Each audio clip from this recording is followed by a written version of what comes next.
Okay, good morning, everybody. It's so wonderful to see everybody. Thank you for your patience. Let us learn. Today our topic is in the crash course, the Jewish life cycle is Sheva Brachos. We've all been there, we've all done them, and Be'ezra Hashem, let's try to deepen our appreciation of them for the ones we're going to do in the future. I want to take a moment, first of all, to thank our sponsors today, to thank Suri Stern, who is sponsoring the series, and today in particular, we're thinking about Suri Stern's grandmother. Where's Suri? Oh, there we are. That's looking in the regular seat. Rebbetzin Florence Bogners. How do you say it? Bogner. Fega Bas Eliyahu. She was born in the Bronx in 1915. At the age of 16, graduated Hunter College, was admitted to NYU Medical School, which in those days, for a woman and a Jewish woman to accept it is remarkable. She became a bacteriologist and worked in the New York Blood Bank. Was actually working at the time they were developing penicillin, and among many other things, being involved as a professional, was also taught in the Hebrew school of her husband's shul in the Bronx, and taught many young Jewish boys and girls. Passed away at 101 in the year 2016, leaving behind 4 children, 10 grandchildren, 12 great-grandchildren, and 20 great-great-grandchildren, all Shomer Torah mitzvahs. That's quite something. So, Nishmasa Eden. We also want to thank Ed and Sandy Clark, who are sponsoring as we're coming up upon this. This is the second year of David Clark, David Tzvi Ben Yosef Yehuda Olav Hashalom, whose yahrzeit is shortly upcoming. It's upcoming this Wednesday. It was a much colder year on the day of his day of his patira, and a person whose love of Judaism was something which was very tangible to you when you were in his presence. And he may not have been able to see, but he saw much more than some of us do about what shul life means, what family life means, and Be'ezras Hashem, his neshama should have continued aliyah. We look forward to commemorating the day with you together. So let's jump straight in, folks. We're now left the wedding ceremony. Now we're talking about the 7 days of feasting, and the question is wow, that's a lot of time to feast. Where did this all come from? So actually in Tanakh there are 2 places where we find out about 7 days of feasting. And they're not both in ideal circumstances. The first of the times is where Yaakov Avinu is working 7 years. He's working for Rachel, and he ends up getting married, and there's no electricity in those days. And in Vayiba Bokev Leah, and it's not the wife who's looking to get married to, it's her sister. And he comes to Lavan and he says, "What is going on over here? How did this happen?" And Lavan has his own explanations. We get married in an age order over here. It's a little bit of a veiled accusation about Yaakov Avinu taking the place of the older brother as well. But nonetheless, so he says, we'll make this work. Finish this week, and then you'll be able to marry Rachel. And not to be confused, Shavua is 7 years. The 7 years of work, the second 7 years will come later. But Malay Shavua Zois, work for leave these 7 days. And this is understood to be the 7 days of feasting. We learn a lot of halachas over here. We learn an important halacha which is called Ein Ma'arim Simcha. Simcha, you don't mix two. They're not overlapping. Simchas, let the simcha of Leah and her marriage finish, and then let the wedding of Rachel begin. That's one place. The other place is actually in Sefer Shoftim, where it describes how Shimshon gets married, and his first marriage is not ideal. He comes to his parents and he says, "I found this wonderful girl from Gaza," and they say to him, "Bubala, are there no Jewish girls?" Right? She's Philistine, and he says, "No, she's Yoshra Be'enai. I really like to marry her." And so off they go, and he gets married to this young lady, and it's a bad marriage from the start. I mean, let's be honest. It doesn't work when you cross cultures so easily. So he gets married, and there's all kinds of problems that happen at the beginning. At the beginning, and he says, and he gives this riddle to his best men, or her, really comes from her village. All these guys, right? That were never really. Violence seems to be a thing that comes from Gaza, but nonetheless, he asks them a riddle. Vayamar lahem Shimshon, achur lachem chida, im agei tagidu asadi shiva yamei mishteh, matzalsa benasati lachem, shloshim sidinim, shloshim chalifas begadim. So he says, if you are able to unpack my riddle, I will give you 30 sets of clothes, because he's dealing with 30 people. If not, it'll be the other way around. You have to get me 30 sets of clothes. But he gives them the Shiva Semei Mishnah. And we know the end of the story. I mean, it's also not great, is that the people threaten his kala. So that to give the thing, she does spill the beans. Seems to be a problem in Shimshon's life in general. And then because of that, there's a revenge cycle. He goes and kills 30 people, gets their clothes, gives it to them, and it's a whole complication of here. But Bain Time, in description, he says, how long do you have? 7 days of the Mishnah as well. Notice interestingly enough, in both these cases, these are not in fact Jewish customs necessarily, right? Or it could be maybe he is importing them. We don't know. We don't know if this is this an Abrahamic tradition, which Yaakov Avinu is importing, but Lavan is the one who seems to be suggesting it, right? Lavan is a little bit outside of that fold as well. Similarly, in Gaza, I don't know what the feasting practices were necessarily, but we do see this notion from very early on that people would celebrate for 7 days after a wedding ceremony. Whether it's universal, whether it's particular to Judaism early on, it's immaterial, because this has become the halacha. This is how we celebrate. We celebrate with 7 days as well. This is assuming, of course, first marriage for one of the spouses, whether it's him or her, then it's 7 days. If both of them it's a second marriage, then it's more limited. It's 3 days. And if it's a person getting remarried to the person they got divorced from, then it's 1 day. So just in terms of setting up the setup of yes. So the question is, so what do you do in this case?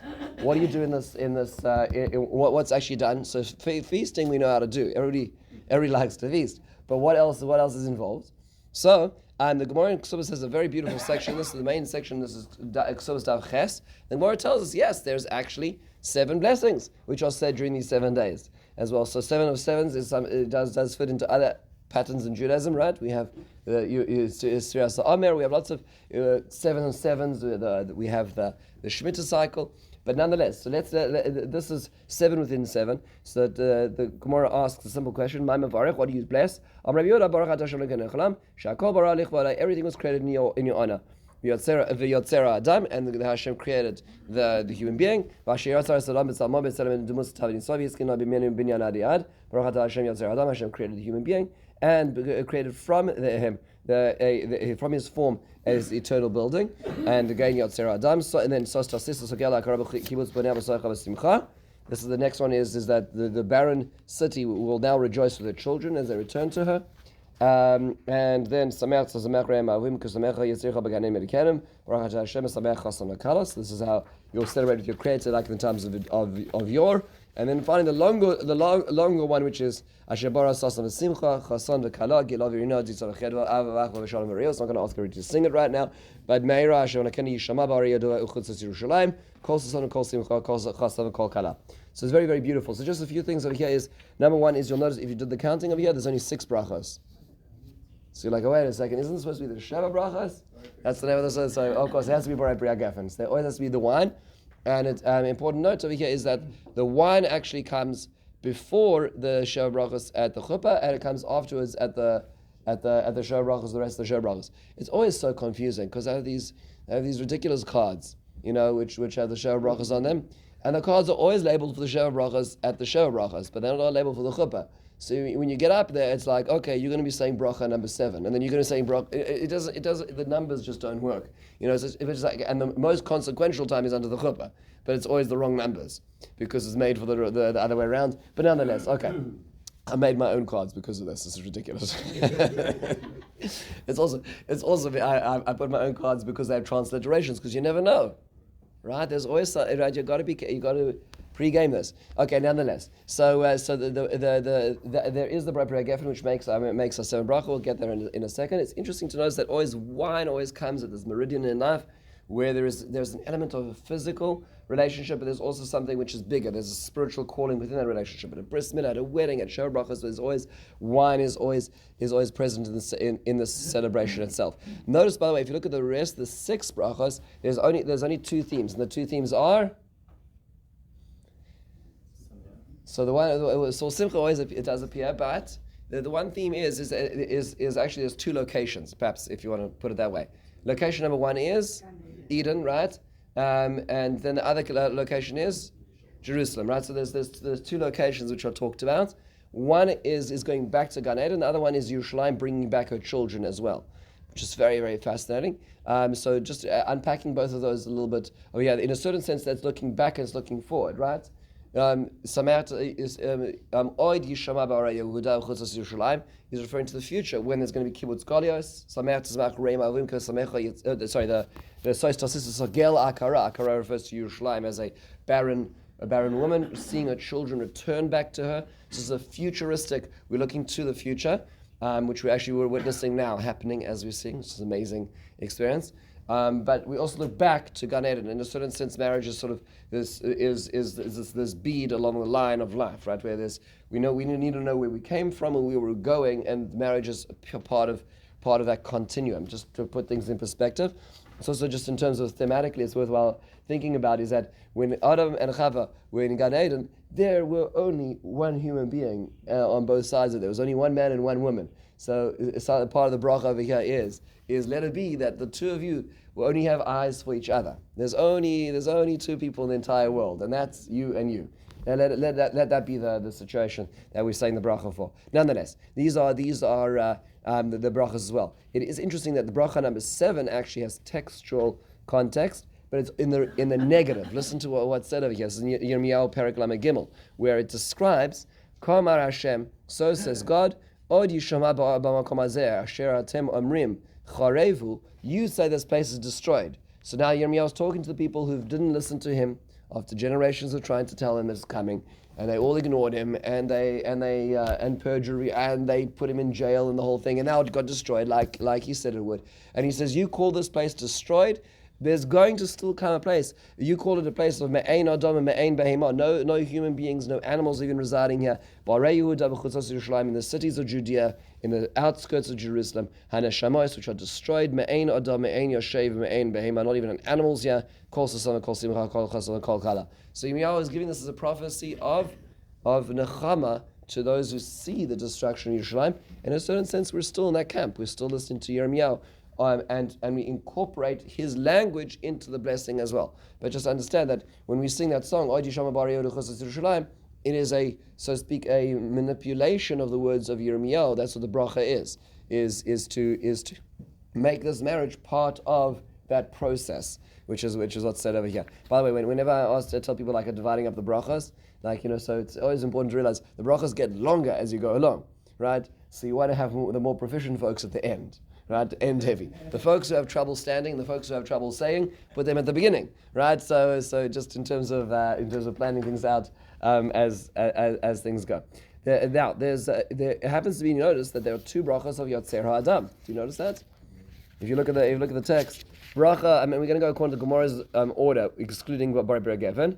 Right, but there's Hakol Bara Lichvoda, which is number 1, and then Yotzer HaAdam, and then it goes. The second one, the third one is also Yotzer HaAdam. Do you notice that? They both end the same way. The number 3 is a more expanded version of number 2, essentially.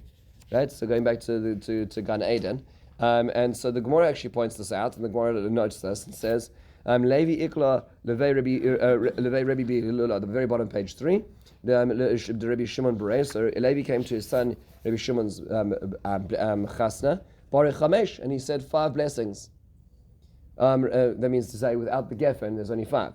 Right? Rabbi Asi Ikla Ravashi Behilula Demar Berei Baruch Shis, but he said 6. So is it 6 blessings, or is it 5 blessings? Leima Bahai Kamifligi. So maybe they're arguing on this. Mar Savar Chad Yasir Havai V'Chad Savar Shtei Yasir Savai. Maybe they were arguing how many times was their creation in a certain sense, meaning was the creation of man as a physical, as a masculine, and then a woman, or there were 2 creations or 1 creation. The Gemara says no, maybe perhaps it was 1 creation. Mar Savar Basamach Shavazino, Mar Savar Basar Mar Savazino. Was it the conceptualization, or was it the actual creation?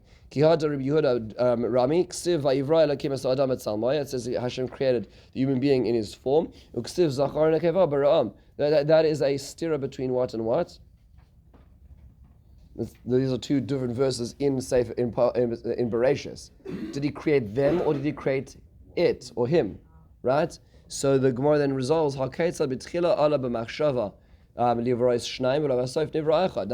there's one way of interpreting this is Hashem wanted there to be two beings, but Hashem created them fused, created them in a fused state, which means that the idea would be is that in physical structure together, separated to ultimate design, which is separate, and then in a certain sense, marriage is, so to speak, coming back to union, right? So there's this fluctuation between the concept of unique, creation as separate, division at creation, and reunion at marriage as well. So the marriage is, so to speak, reflecting these two Yetziros in a certain sense. So the Yetzer Adam appears twice to reflect this as well. Bet most people didn't notice this when they were here listening to the Sheva Brachos, right? That there's two, yes? Are there any brachas considered more important than the other ones? Oh, good question. So in people's mind, the more you have to say in life, the more important it seems, right? So it's not necessarily a Jewish concept, Siyag l'chach mashtika, right? Rather remain silent and seem a fool than open your mouth and remove any doubt, as Winston Churchill said. But nonetheless, it isn't necessarily there's one more important than the other. Just it seems in our way of seeing things, it seems that you give everyone the bracha charit that. Yeah, that's seen as like such a the Eirei Kiddush who don't say anything are much more important than the bracha charit. Let me tell you, right? Because without them, there's no marriage. So you can say Sheva Brachos from today to tomorrow, but without that, but there doesn't seem to be one more important than the other. Although we see that two of them behave differently in different halachic situations, right? So in different experimentations or settings, we'll see that two of them behave differently. We'll see in a second. But I don't think that means importance just because of what they are. It's a quick idea. I heard the Rei Mahuvim, parallel to what the Rav just said, that they were connected physically. It's also a male and female counterparts of the neshama. Rei Mahuvim, two parts of the neshama that were already from Gan Eden. Beautiful. We're refinding our soulmate. Beautiful. That's where the soulmate idea comes from. Beautiful. So, by the way, there's lots of Sheva Brachos Torahs, and this is where we're getting into. Yeah, there's lots of things. Lots of things we can pick apart over here. If we wanted to spend a little more time, we could notice that Misameach Chasan V'Kala, Misameach Chasan Im Hakala. That's number 5 and 6 or 6 and 7. They separate the different pronouns in terms of connections. Yes, Paul. What qualifies a person to say the Sheva Bracha at a meal, not at the wedding, Yeah. meal, not on the chuppah, male, female, over bar mitzvah, under bar mitzvah? Good question. Okay, get that in a second. Okay, Bezra Hashem. Okay, so let's go first. The most important question about all the Sheva Brachos is: do I need to have 7 days of Sheva Brachos?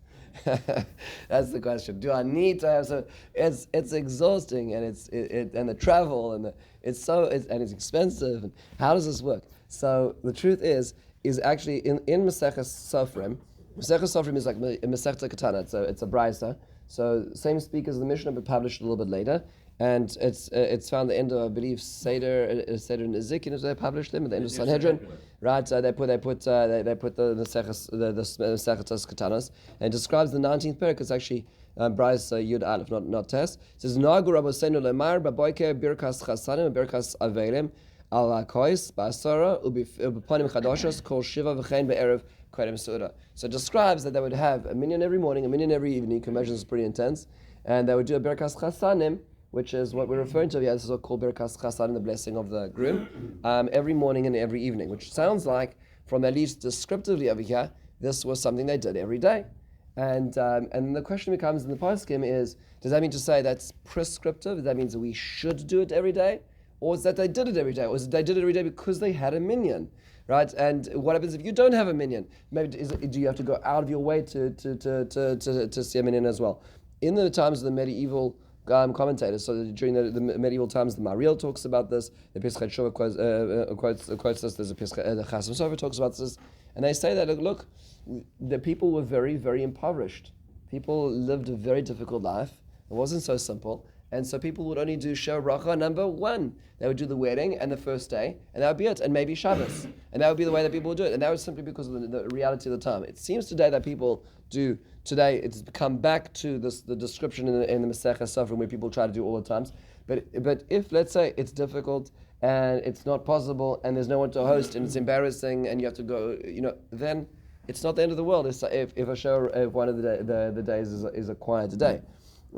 But if there's the friends and the parents on the one side and the grandparents and the friends around on the block, and everybody wants to do something and people are asking to do it, and it's a beautiful thing. One should certainly aspire to being able to have 7 days of Sheva Brachos. But if it's not possible, then there's certainly what's called halachic precedent to take the pedal off the foot off the pedal. It's not always possible. Yeah, Rosemary. It doesn't always have to be expensive. I remember one of my daughters, the friends made Sheva Brachos.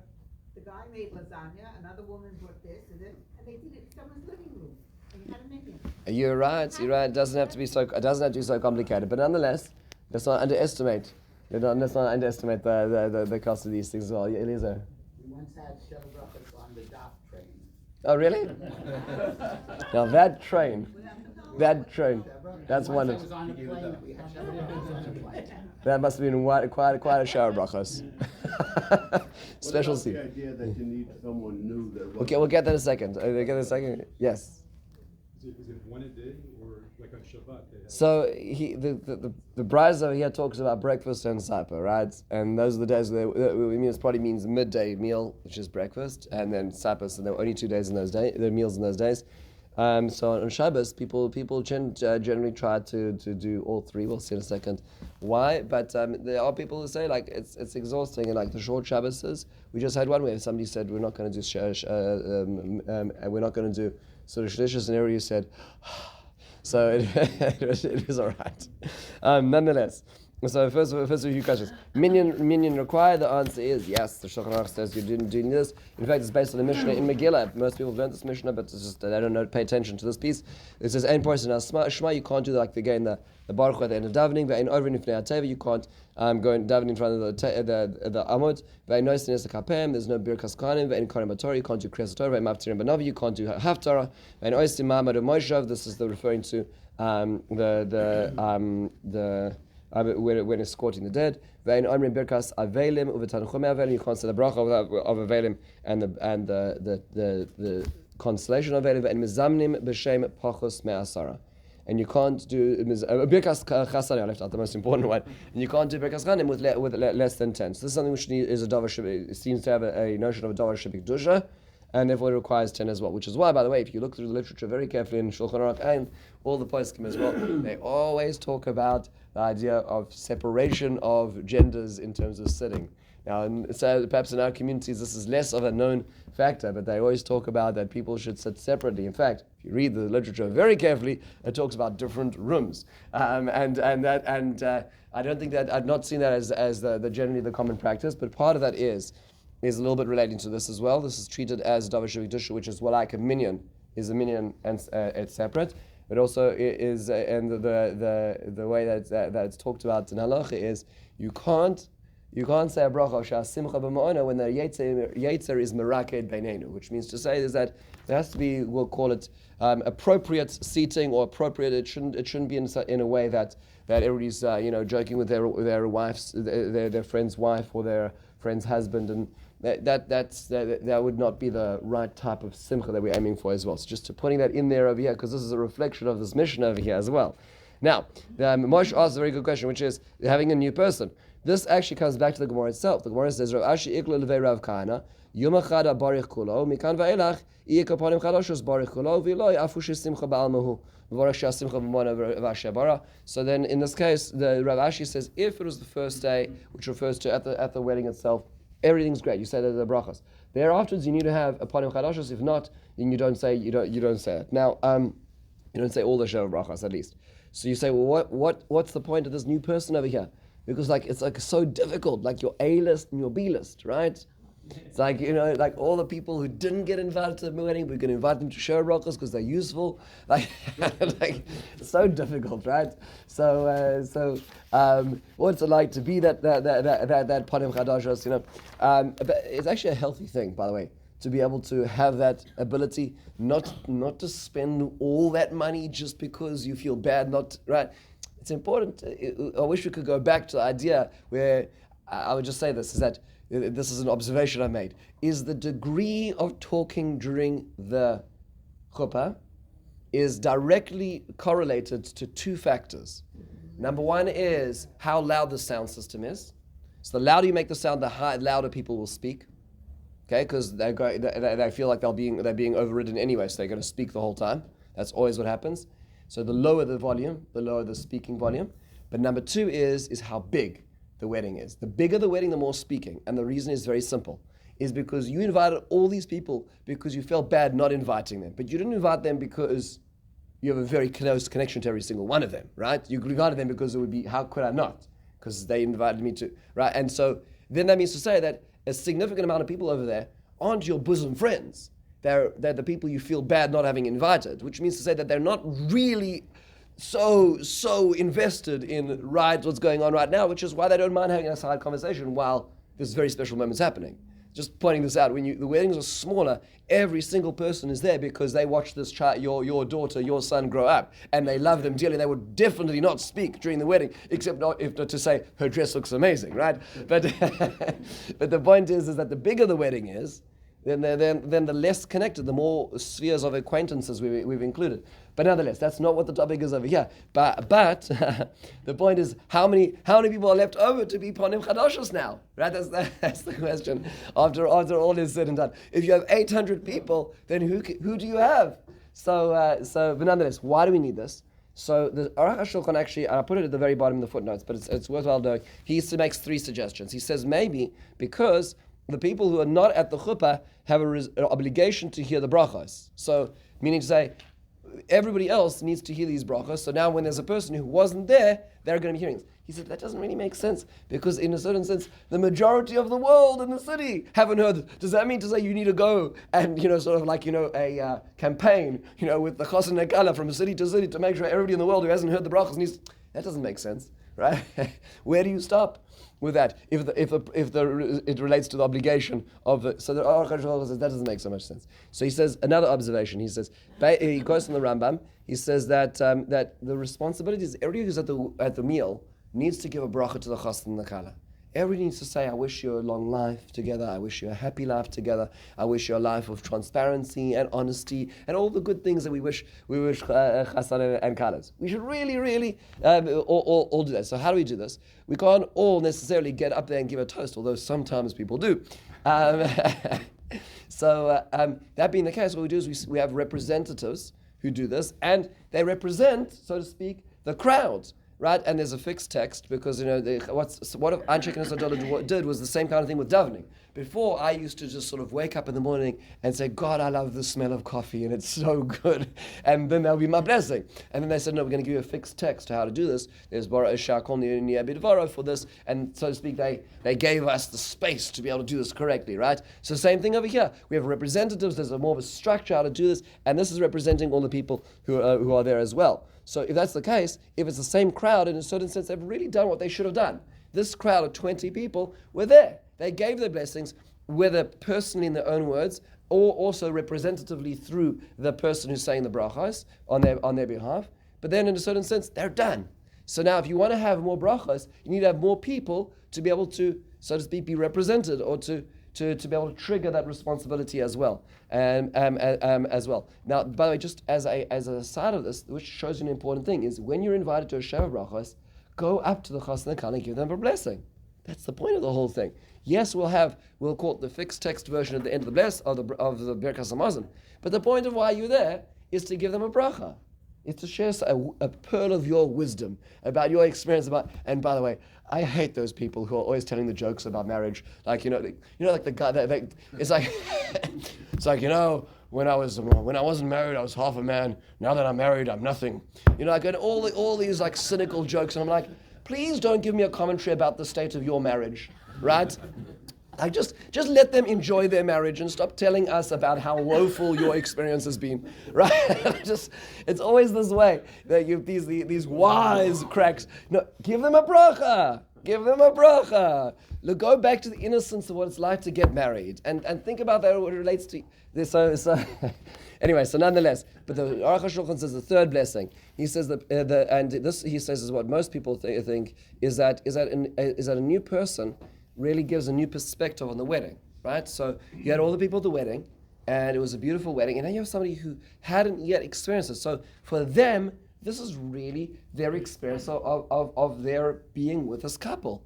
And it's evident with them because they haven't had the chance to speak to them. They haven't had the chance to interact with them. And that added simcha adds a dimension which is worthy of saying blessings. That's the third perspective, right? That energy they bring into the room is not, I'm coming because I'm the uncle and I have to go to traditions, right? it's there's somebody else here, and that energy energizes everybody else to remind you how special this day is. So just it's part of this as well. How many new faces are needed is worthwhile noticing in the Ashkenazic tradition. One, but in the Sephardic tradition, they try to get two as well. Not always so possible as well. Coming back to Saul's question, yeah. I just want to know, in the Jewish radio, the Mashiach included? Yeah, I know, so that's the whole thing. So everybody pulls in that waiter, and then you're kind of like, how much simcha is that waiter adding? It guess depends on the tip. So the question is, it's not as easy here because most of the waiters are non-Jewish. But in Israel, this happens all the time, right? But the truth is, in Israel, they're also more happy for you. Right? Meaning, say, like, you pull in somebody from the next table and you'll get more brachos from them than the regular cousins. Right? So they're so happy. In fact, I'll tell you a story that just happened a few weeks ago. There's a couple. A couple grew up in this shul, very, very wonderful couple, and they went. They just needed. They hadn't had some time together as a couple away for 6 years. And so they went off to Mexico to a resort just to have like a weekend away. Very beautiful thing. And they're sitting down on Friday night, and it's like the kind of place you need to order the kosher food ahead of time and the whole thing. And as they're sitting down for the Friday night meal, in walk this young Israeli couple, and they're looking around. They said, "Oh, is there a place you can get food?" So this couple says to them, "Come, you eat with us. We ordered food. We'll share our food with us. We're with you." And they said, "Oh, that's so nice." And they say, "We just got married this week." I said, "Oh, this is going to be your Shabbos Sheva Brachos. You'll share it with us." And they're not background as well. They said, "It's your first Shabbos. Maybe you should say Eshet Chayil." And they pulled out, and line by line, he doesn't know the tune, but he said Eshet Chayil to his wife. They had their first meal. They call over a few people, make the Sheva Brachos, the first Sheva Brachos. Afterwards, the guy says, "Do you want to come out and smoke a cigar with me?" So he said, "No." He says, it's Shabbos, we're not going to say, oh, okay. And they start walking back. It's a 5-minute walk to their room. And on the way back, he sees this guy running after him, and he says, "What about your cigar?" So he says, "No, I told my wife," and she said, "No, we should start our first Shabbat together. Should be. Anyways, so just inviting somebody in. So you never know when you get a Sheva Brachos. It could be the plane, the train. You never know. Being kind is part of. This is real. This happened actually 3 weeks ago. Robert, yeah. What qualifies to be a Panim Chadashot? Is it somebody who has to come to Oh, good question. Good question. So that's Saul's point as well. Let's say we're invited to Panim Chadashot, but I can't go. Yeah, it's a good question. So there are poskim who say it's not talked about in Shulchan Aruch. There are poskim who say that because there's two requirements for Sheva Brachos to work. One is a minyan and one is Panim Chadashos. Maybe the two are linked, right? Which means to say is that therefore there needs to be somebody who qualifies for both. So we make it more difficult. But there are other poskim who say it's not so simple. Panim Chadash, if we're talking about is adding the dimension of simcha, that everybody who's adding that. The only thing is then but it does get into a question of bar mitzvah. This is the same question: is how old does a person need to be to qualify for the Panim Chadashos as well? There's little Lali who's 2 years old. That doesn't really make the cut as well. So this is a little bit of that debate relates to this, and also relates to the reasons behind it as well. How does this relate to all the 7 days? The truth is, at the wedding ceremony, you don't need a Panim Chadashos. That's very awkward. You're invited for benching. So no, in the Simcha Hall, even if it's another day, right? So even if the wedding starts at 4:00 in the afternoon, and by the time you're sitting down for the wedding, it's after night, that's fine. No Panim Chadashos required at all. Okay, but. For the rest of the days, you do need a Panim Chadashos if you're going to say the Sheva Brachos, except we're going to get to the sense Shabbos. But actually, here's the question as well. What if the person who is a Panim Chadashos was present at the chuppah? At what point in time are you disqualified from being a Panim Chadashos, the new face? So the truth is the Shulchan Aruch actually talks about this, and the Shulchan Aruch brings two different opinions. We will make it that if you came to the chuppah but you didn't sit down for the meal, you're still a panim chadashos, and that's actually quite common. You'll have people who will come for the chuppah. They're only able to, it's a local chuppah. Then they say, don't say save a seat, or I'm in Avelus, whatever it is, and I'll come to the chuppah. That person is still going to be a panim chadashos and will qualify to be able to say, to be able to warrant the brachas being said in their presence as well. And here's the halacha which most people didn't know. Actually, Doba Isaacs mentioned this to me, and she says, "Did you know this?" And I did not know this, and I looked this up, and it's very explicit. In fact, it's explicit in something I already read with you. Do you remember the Gemara says about the panim chadashos?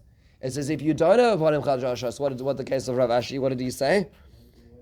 He says you can only say Shasimcha Mamano. That's the zimun, and he says the Asher Bara, which is which means that if there's no panim chadashos or there's no minyan, right? These are two things which are hard to orchestrate during the course of the Sheva Brachos. Do I do Sheva Brachos? The answer is somewhat. I can do a zimun on the one, like I could do a zimun on the one anytime, and that's B'rei Gefen. And I can also say the last of the 7 brachas, so Asher Barasas Simcha. Not all 7. Asher Barasas Simcha, in a certain sense, that's a global prayer to HaKadosh Baruch Hu, right? And it seems to be independent of the, so to speak, the particular Simcha as well. It's about weddings. Let this be paving the path towards, let's be a stepping stone towards Kibbutz Goliath to the end of the resolution. Did you know that? This is a really interesting halacha. This does not mean to say that I want you to use this as a cop-out. But if it is not possible, you just simply cannot find anybody you didn't invite, or at the wedding, or there's the minyan fell through and the travel and the this and the that. You are able to do it in such a way. Beautiful. You should know this. You don't lose the Sheva Brachos. You can do a zimun. You just need to have at least 3 men to do a zimun, and you're set when it comes to this as well. You have 3 women as well if it's just women. Yes. Can we use a woman for panim chadashos? For that. Generally speaking, the practice has been with men, and that's because of it's seen as the Mishnah describes as Davar Shebikdusha, which is something which requires a minyan. So it's done in such a context. So that's what seems to be in the same way that a minyan would work in that way as well. Now Shabbos is somewhat different. So listen to this beautiful observation of the Tam HaMinhagim. He quotes this medrash which says, Tam to Shabbos Yom Tov Rishon v'Sheni Havi Kapanim Chadashos Mishum Damrina b'Medrash Mizmor Shir Yom Shabbos Amar Kadosh Baruch Hu Panim Chadashos Ba'u Lakan. So the Medrash says that Shabbos itself is not time. Shabbos is an entity, right? And we talk about it in such a way, right? We talk about Shabbos Boy Kala. We talk about Shabbos as a woman. Actually, we talk about Shabbos as a man as well later on. Yismuchuva, Yismuchuvam. There's different ways of describing Shabbos, but Shabbos is seen as an entity in of itself. In fact, if you go back to the Medrash more in detail, the Medrash actually describes the following. It says that every day of creation had a partner, and except for the last day, except for the 6th day. Sorry, excuse me. Everything in creation had a partner. There's 6 days of creation. So think about this for a second. Which days would you pair? Who's holding hands in this group? 1 and 2, 2 and 3, 3 and 4, right? So it's not really that way. Actually, the way the Midrash actually describes it is 1 and 4, 2 and 5, 3 and 6. And you're like, how does that work? Think about this for a second. What that means to say is light and dark find context on day 4 when the moon and sun are created. The space, the heavens and the seas, which are separated on day 2, find context when they are populated by aquatic and avian life. And day 3, which is the creation of the earth, finds its expression in the creation of terrestrial creations on day 6, right? So of course, day 1 and 4, 2 and 5, 3 and 6 match, right? They're in a certain sense the purpose of each other, or the context of each other. And then the Midrash goes on to say, but there was no match for Shabbos. So Hashem says, I'll give Shabbos to the nation of Israel. So in a certain sense, there's this union of this entity called Shabbos and the nation of Israel. In a certain sense, the context of how does Shabbos, what's the purpose of Shabbos if you're using the rest of the pairs, is the nation of Israel. And that extra energy is seen as a panim chadashis in and of itself, so it makes Shabbos much easier. And always Shabbos Sheva Brachos is the focal point of the Shabbos of Sheva Brachos. So it makes it a lot easier not to have to worry about this particular point. There is a discussion about Seudah Shlishis. Is Seudah Shlishis a part of that same energy or not? And there's a debate about this, and we say that we can use it as long as there is a drasha, as long as there's special Torah which is told. In fact, some would say that it should be the chassan himself who should say something. Right? So the couple should have something to say, and that would be part of that simcha as well. So if you've noticed in Shabbos Sheva Brachos, it's not just because you leave the best to last, but the reason why you may have seen that sometimes the groom or the bride will speak at the sort of shlishis, and not just because it's in the house and it's small and it's not, it is also part of this, which is deepening that idea of making sort of shlishis more meaningful as well. One idea is that we all have a Neshama Yisera, so everyone is a Parim Chadash in Shabbos. That's very interesting. I never thought about that perspective. Very good. So ourselves, we have an added dimension of self as well. Beautiful, Moshe. Beautiful. Just going back quickly, Yes, you said before. that a person who It's doesn't stay for the meal. What is that defined as? Somebody who stays for the meal that leaves before the benching? Oh no. So a person sits down. A person sits down and takes a seat. If you're going to take a French fry on the way out, it's not a problem. No. If he sits down and some people leave before the. The Panim Chadash should be there for the benching. Yeah, they needed. Yes. So, sorry, I thought you were talking about the wedding service. Yes, they should be there as well. Now, what happens if we mix up the order? This happens all the time, like all the time. In fact, Rabbi Talabam used to be very good at noticing this. Like I cannot tell you how many chubbas butcher the order of the Sheva Brachos. Like somebody up there is not getting it right, which is why when I made my cards, I also put them on one card. You can't mix up one card. You can mix up all the other cards. Let me tell you. And it's most people are completely in autopilot or in screensaver for this, so nobody notices. Right? Talam would always notice when there was a mix up of the order, and this happens literally all the time. Is that people mix up the order of the Sheva Brachos and the chuppah. So what happens when you mix up the order? So it's actually the halacha is it's not a problem as long as you insert the bracha you left out in the space. So let's say you leave out bracha number 3, and now you said bracha number 4 in its place. So you just now put 3 after 4, and you're all right. It doesn't. You can still say you don't have to go back and start again in the same order, with one exception, and that is asher yotzar es adam. Why? Because if you've already said yotzer ha'adam, so let's say I'm going to do Borei Pira Gefen, and then I do which is number 1, and now I do number 3 instead of number 2. By saying the end of that bracha yotzer ha'adam, remember it's the same ending of bracha number 2. Once I've said that, I'm done. I can't do number 2 anymore because I've already, in a certain sense, encapsulated number 2. So one has to be careful about that as well. Again, these are halachas you have to know on your feet because you don't have so much time to prepare to answer this as well. So there's only 6 brachas in that situation. Actually, it's easier. Usually, there's less mistakes made at a Sheva Bracha itself. They're usually made at the chuppah. Why? Because at the Sheva Brachos, everybody's relaxed, right? And we have a bencher, and the bencher has them in order. It's under the chuppah we have those stupid cards. Right? And there's a lot of pressure, and the person who's usually organizing, if the rabbi's not proficient, is the party planner the caterer who has got other things on his mind. That's why he's got the earpiece, right? Rabbis should take care of the religious part of the ceremony. It's a big thing. I remember I was at a wedding. I'm sorry, I'm going a little diatribe here for a second. There was a wedding I was at, and it was a really complicated wedding. A very, very, very, very complicated wedding. And there was a lot of acrimony between different parties. And I when I do a wedding, I make sure to meet with all the parties, and I make sure that all the parents are in the room, and we're going to plan about how this is all going to work and who's going to. And there was this trigger happy party planner guy. He just had to show that he was in charge of everything, that kind of person, and he literally took away the cup from me when I'd planned which of the divorced parents was going to be giving the cup because we'd gone through this, and he butchered the whole thing. But nonetheless, so you've got to be the party planners. I love party planners, but let them stick to party planning and let the rabbis do the religious part of the ceremony, okay? Because otherwise there's going to be mistakes. Nonetheless, okay, I've got off my soapbox now, but it always leads to problems. Nonetheless, so yes. The Sheva Brachos is a food of mitzvah now. Yes. would one have to have meat at a Sheva Brachos? Oh, good question. Good question. Give the people a break. I don't think it's necessary in that respect. At a wedding, yes. At a surah, let them make the lasagna. Let him make the lasagna. Now, what else should the meal look like as well? So the one thing is actually is the minhag to have light there. Now, technically speaking, light is fine. We have lots of light these days. Some people have the minhag specifically candles. See in the Hasidic world, they'll put out candles.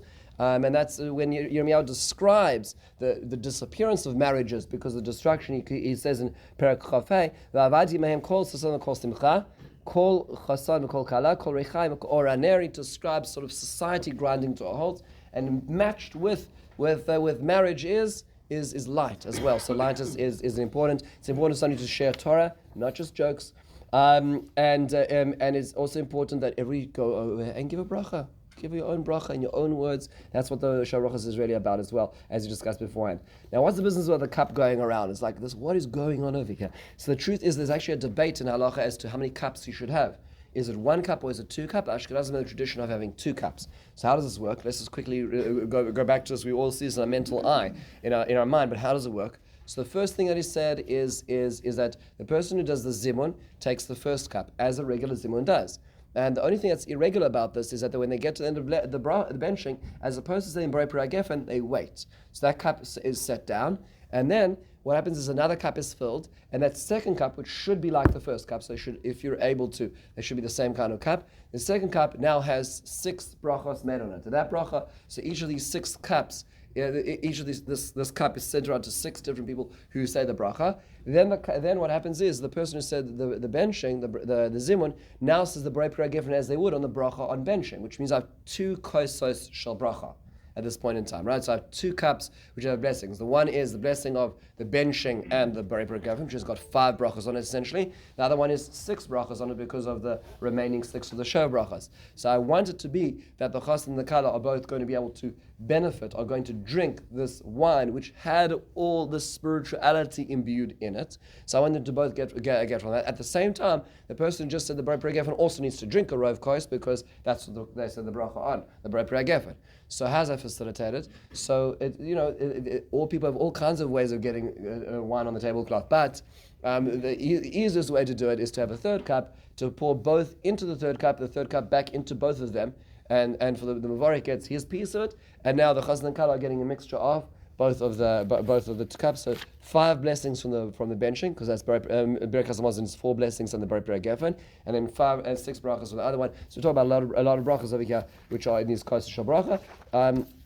If you're not germophobic, people like to say take a sip of the kos shel bracha. Sfaradim are very into this as well. There's a lot to be said about cups which had blessings on them as well. And this is the mixing as well. Now, the benching is slightly different. You'll notice 2 things which are different about the benching. Number one is we add in this sentence, which is called Devei Haser. It's actually in Aramaic. So the way it reads is Devei Haser v'gam charon v'oz ileim b'shir yaron nachenu b'maglet tzedek v'shei birkas b'nei Aaron. Now, notice, of course, the rhyme. Right, you have to be aware, just get a sense of the meter of this over here. It's meant to be like this. The translation is banish sorrow and fury too, and then the mute will exult in song. Guide us the path of righteousness. Heed the blessings of the children of Yeshurun and the sons of Aaron. So there's a certain element of sort of freedom, being liberated, in marriage as well, which is being expressed over here. It's a beautiful little poem which is added to the zimun. And then notice as well that we add another phrase, a 2-word phrase into the zimun, which is Baruch Elokeinu she'asimcha b'ma'anah. The celebration is in His place. V'sha'achalnu mishaloi, and we ate of His, which is of God, which is what we usually say in the zimun as well. These are going to be omitted if there is no minyan or if there is no parim chadashas. There is a dispute as to whether or not you say Devei Haser, which has negative implications. V'gam charon, Shir Yaron, the person who is mute. There's elements which are negative, which perhaps some people would omit on Shabbos, but they're different minhagim about this. You'll see different people do different things regarding Shabbos about the Devei Haser, which are whether it's added or not, but it will be omitted. It will be said in the case where you have the minyan and the panim chadashas as well. Another aspect over here is that you also say Shir Amalos, as opposed to Al Naharas Bavel. Shir Amalos is actually the secondary. Shir Amalos is replacing the Al Naharas Bavel. The minhag became before benching to talk about Al Naharas Bavel. Shom Yashavnu Gam Ochinu B'Zacheres Tzion Kuf Lamed Zayin in Tehillim, and they said that's not really nice to say at happy occasions. So then, on the happy occasions, we talk about Shir Amalos. B'Shuv Hashem es Shivat Sina Yunu Kacholmim. Beautiful idea about the future, and Ozimar is Choik Pinu V'Lshonen Arena. But that's already the replacement of Al Naharas Bavel. What's funny today is that we've left Al Naharas Bavel in the sand, and we only say Shir Amalas, but this will be a time to say Shir Amalas because of the happiness, even if it would be during the weekday as well. So a lot to think about over here. Be'ezras Hashem. The next time we're at Sheva Brachos, we should be Be'ezras Hashem making them. But the next time we have the opportunity of celebrating Sheva Brachos, hopefully it deepens our appreciation of this in an optimistic way, not a cynical way, because there's so much to be said.